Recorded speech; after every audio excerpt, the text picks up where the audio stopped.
اللهم صل على محمد وعلى آل محمد وأنزله المقعد المقرب عندك يوم القيامة. أعوذ بالله من الشيطان الرجيم. بسم الله الرحمن الرحيم. ليسوا سواء من أهل الكتاب أمة قائمة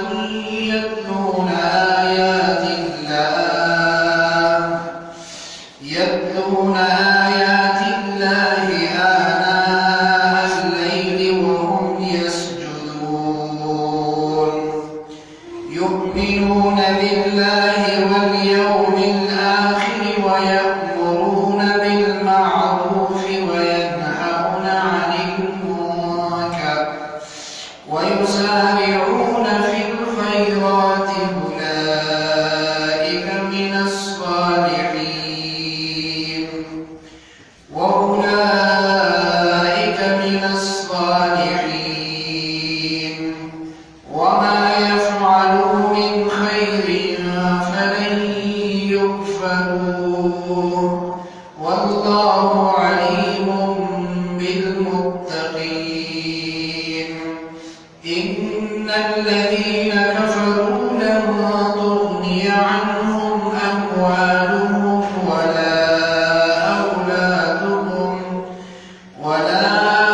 أولادهم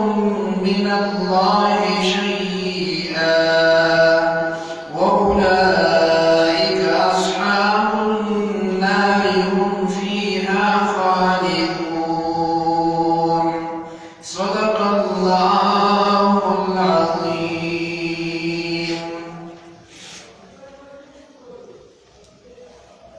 حضرت عبداللہ ابن عباس رضی اللہ عنہما او حضرت مقاتل رضی اللہ عنہم حضرات فرمائی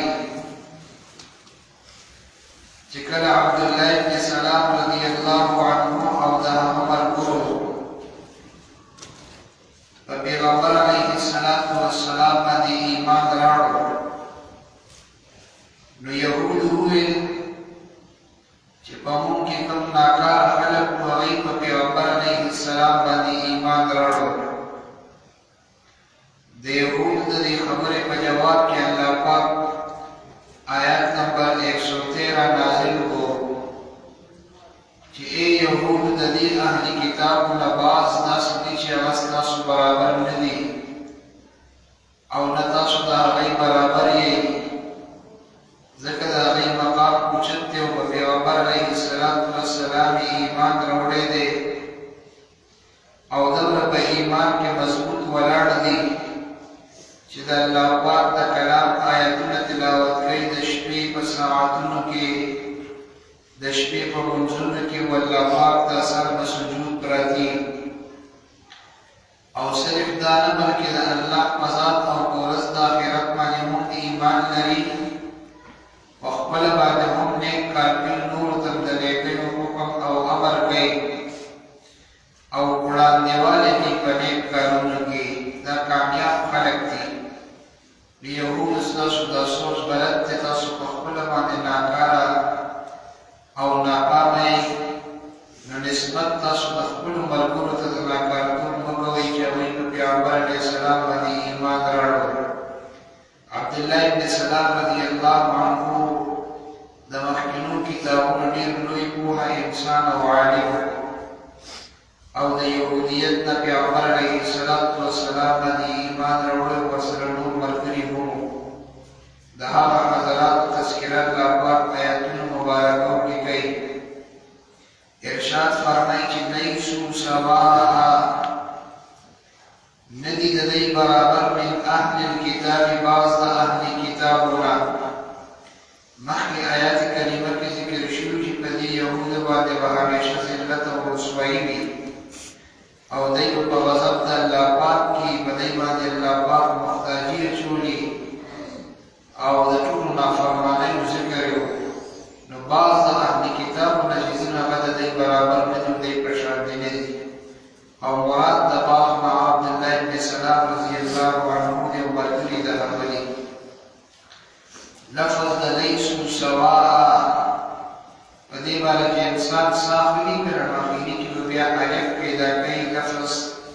حمزه باندې دو زبرونه راغلي داسې به نه وایي چې لیسو سوا بلکې لیسو سواء چې کله ورباندې سا اخلي د تجوید قاعده چې کله دو زبرونو باندې انسان وقف کوي هغه دو زبرونه په حالت د وقف کې الف باندې بدلېږي دا د الف برابري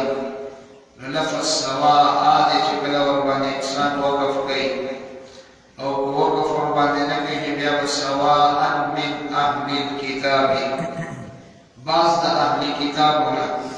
او د بعض مراد د عبد الله بن سلام رضی الله عنه دا ورکړي امه یو ډله ده قائمه چې کلکه ولاړه ده په حق او سچ باندې یتلون آیات الله تلاوت کوي آیاتونه د الله پاک آناء الليل په اوقات د شپې کې د شپې په ابتدایي حصه کې یا منځ اخره حصه کې تهجد په شکل کې یا د دین علاوه عام تلاوت د الله د کلام کوي وهم يسجدون او حال دار چې دې سجده کوونکي دي نو وهم يسجدون د معلومیږي چې د شپې کلام چې دې کوي نو دا په مانځ کې وي او سر د سجود الله پاک ته پراته دي سجده چونکې په مانځ کې جزء اعظم دی او رکن اعظم دی دې د وجه د هغې ذکر د په سره الله پاک ته انسان ډېر نږدې کېږي په نسبت د نورو ارکانو د مانځ او په دې کې عاجزي زیات ده چې خپل تندی په ځمکه باندې کېښودل او دا صرف الله پاک ذات لپاره دي بس بل چاته نه یؤمنون بالله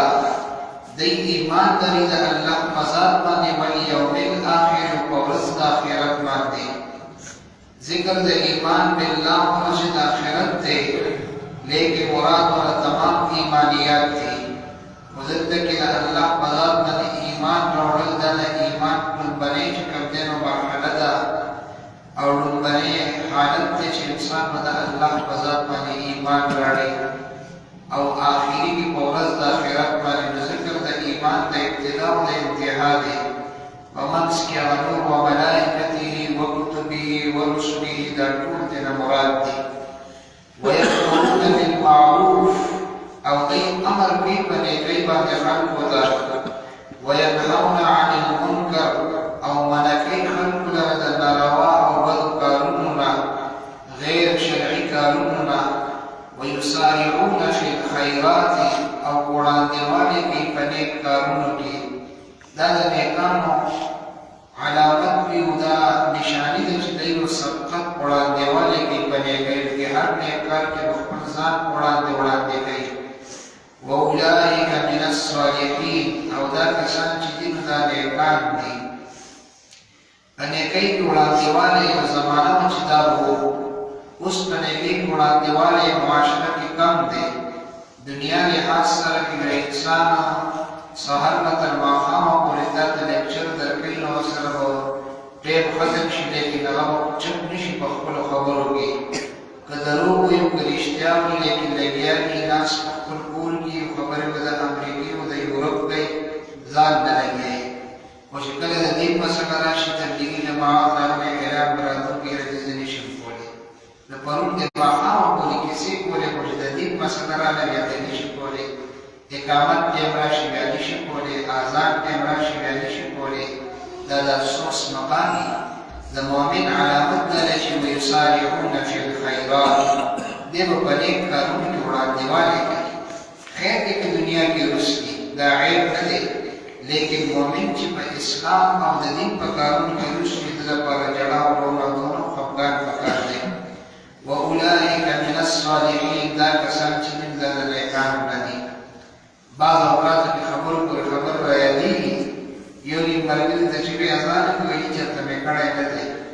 چېرته دې کړی نه دی دا د خوشحالۍ مقام خو نه دی د پکار دا ده چې دا ته ځان سره سوچ وکړي عمر مې تېر شي نو اذان مې زده نه کړو اقامت مې چېرته ونه کړو چېرته د تبلیغي اعلان مې ونه کړو کش کې مې چېرته خبره ونه کړه دا خو د افسوس مقام دی دې نه علاوه نور داسې ډېر کارونه دي نیک کارونه البته که جنازې ته لاړ شو بیا پکې اواز کوي چې استاد نیت کړه دا اواز پکې ډېر خلک دی ناوخته دی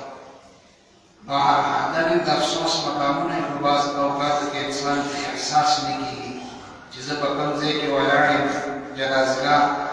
دې کې ما باندې ناوخته دی لیکن سبا به هم دې جنازې کټ کې پروت یم خلک په اواز کوي زرګه وایي ناوخته دی څوک وایي ګرمي ده او څوک وایي شپه ده تیاره ده دا د افسوس مقامات دي افسوس مقامات وما يفعلوا من خير او هغه چې دوی کوي د نیک کارونو نه الله پاک فرمایي چې فلن یکفروه پس هرګز به ناقدري ونه کړلی شي د دوی د دې نیک کار بلکې د دې نیکۍ به ډېر قدر او احترام وي او د دې به یو عجیبه دروندوالی وي په تله د میزان کې والله الله تعالی علیم بالمتقین پرهیزګاران پېژني الله پاک چې څوک پرهیزګاران دي په زړونو کې تقوا ده او د الله پاک یره پرته ده په دې باندې الله پاک پوهه ذات دی ان الذين يكينن هغه کسان کفرو چې کافران دي لن تغني عنهم هرگز په دفع نه کې د دوی نه لرې به نه کې د دوی نه اموالهم مالونه د دوی ولا اولادهم او نه اولاد د دوی من الله شيئا اي من عذاب الله شيئا د عذاب د الله پاک نه ذره څیزه د دوی مال او د دوی اولاد کې به دومره طاقت ني چې دلته کوم عذاب د الله پاک طرف نه ملاویږي چې په هغې کې لږ کمې راولي مال او اولاد چې دنیا کې انسان په دې باندې فخر کوي دا د فخر والا اشیاء د عذاب الهي نه ګورې دا ذره برابر خلاص دي واولئک اصحاب النار او دا کسان چې دي نو دا ملګري دوستان د اور دي هم فیها خالدون دی به همیشه وي په دې اور کې دا هم فیها خالدون د جنتیانو سره به راځي جهنمیانو سره به راځي قرآن پاک کې ځای پر ځای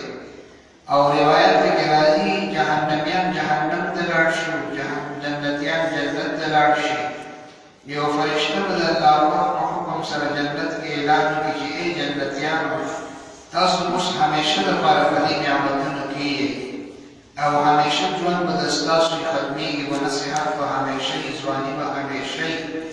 او حتی مسمک به تاسو ته نه راځي او دا نعمت به تاسو نه ختمیږي نه البته سیوا کېږي د دې نه خوندناک اعلان د جنتیانو ته بندي په دې به ډېر خوشحاله وي او بیا به د الله پاک په حکم سره په جهنم کې یو فرشته اعلان وکړي چې ای جهنمیان تاسو به همیشه دپاره په دې عذابونو د اور کې یې او هېڅکله تاسو د دې نه چې کوم دی نه بهر وتل نشته او دې کې به تاسو داسې حالت کې چې نه به مرئ او نه به رغېږئ د دې نه بدتر اعلان به د جهنمیانو دپاره بل وي نو هم فیها خالدون دی به په دې جهنم کې همیشه دپاره او دا متناهي زندګي ده په کروڑونو زرګونو کاله به پکې باقاعده پراته وي آیتونو مبارکو کې الله رب العزت دا ارشاد فرمایي لیسوا سواء ندی د دې یهودو برابر من اهل الكتاب بعض د اهل کتابونه امة یوه ډله ده قائمة چې ولاړه ده په حق باندې یتلون آیات الله چې تلاوت کوي آیتونه د الله پاک آناء الليل په اوقاتو د شپې کې وهم یسجدون او دوی سجده کوونکي دي یؤمنون بالله ایمان لري دوی د الله په ذات باندې والیوم الاخر او په ورځ د آخرت باندې ويأمرون بالمعروف دوی حکم کوي په نیکۍ باندې وینهون عن المنکر او دوی منع کوي د منکراتو د بدو کارونو نه ويسارعون في الخيرات دوی جلدي کوي په نیکانو کې واولئک من الصالحین او دا کسان چې دي دا د نیکانو نه دي وما يفعلوا او هغه چې کوي دوی من خیر د نیک کارونو نه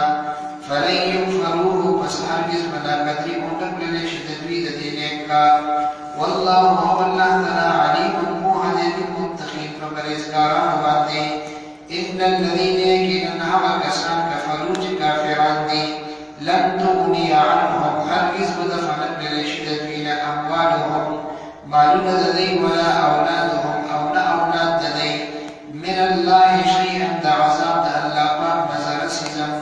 واولئک اصحاب النار دا ملګري د اور دي هم فیها خالدون دی به همیشه په دې اور کې وي صدق الله العظیم سبحان الله وبحمده سبحانك اللهم وبحمدك اشهد ان لا اله الا انت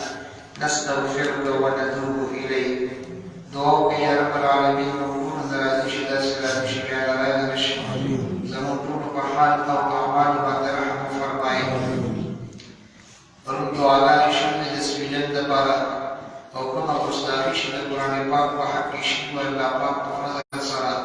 د افغانستان یو مجاهد هغه کس مرده کړی دی او جهنم ته ورسول الحمدلله دعا کوي یا رب العالمین ټول ګستاخان د دې همدرد کرانګي د عبرت نشاني وګرځي او دا کوم مجاهد او نوجوان د افغانستان چې د عظیمه کارنامه کړې ده په خپل هم شهید شوی دی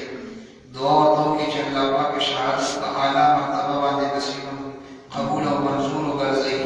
د شهداء د عظیم صف چې کوم دی نو علمبردار رب العالمین جل جلاله وګرځي